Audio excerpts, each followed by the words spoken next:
Hello everyone, in this video we'll be discussing about the perpendicular bisector of the triangle. So let us see what is the perpendicular bisector. This is also a part of a triangle here.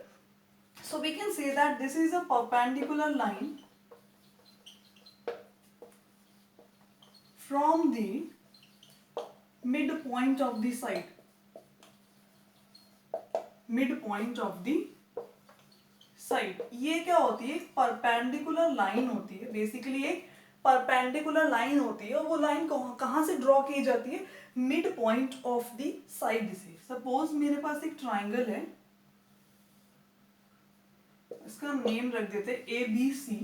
मेरे पास ये वाली side है और मैं इस वाले side के mid point की बात करूं, मीन्स जो पॉइंट बिल्कुल सेंटर में लाई कर रहा हूं, इसका नेम रख देते हैं D. अब ये जो AD है और DB है ये इक्वल हो जाएंगे क्योंकि D इसका मिड पॉइंट है. तो परपेंडिकुलर बाइसेक्टर वो लाइन होती है जो कि कहाँ से ड्रॉ की जाती है? मिड पॉइंट से की जाती है. और ये परपेंडिकुलर लाइन होनी चाहिए, मीन्स ये लाइन बिल्कुल सीधी होनी चाहिए जो कि 90 डिग्री का एंगल बना रही हो.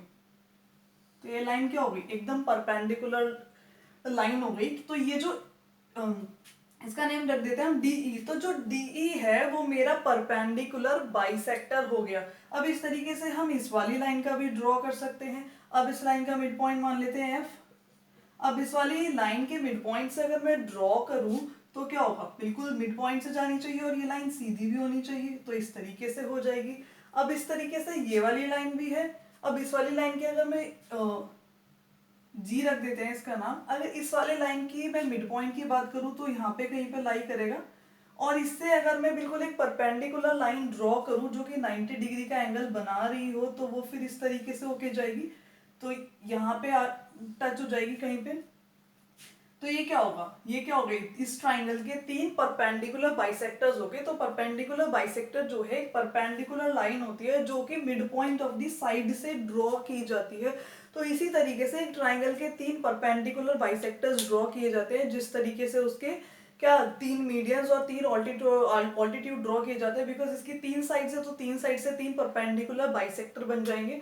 तो ऐसा पॉइंट जहां पे तीनों परपेंडिकुलर बाइसेक्टर मीट कर रहे हो, ऐसा पॉइंट जहां पे तीनों परपेंडिकुलर बाइसेक्टर मीट कर रहे हो उसको हम बोलते हैं सर्कम सेंटर. Circum centre. तो ये जो सर्कम सेंटर होता है ये वो पॉइंट होता है जहां पे किसी भी ट्राइंगल के तीनों परपेंडिकुलर बाइसेक्टर्स मीट कर रहे हो. अब जब बात आएगी सर्कम सेंटर की, तो सर्कम सेंटर जरूरी नहीं है कि ट्राइंगल के अंदर ही लाई करे. सर्कम सेंटर ट्राइंगल के बाहर भी लाई कर सकता है. इट डिपेंड्स कि वो किस टाइप का ट्राइंगल है. अगर वो एक्यूट एंगल ट्राइंगल है तो इनसाइड लाई करेगा सर्कम सेंटर, हमेशा अंदर लाई करेगा.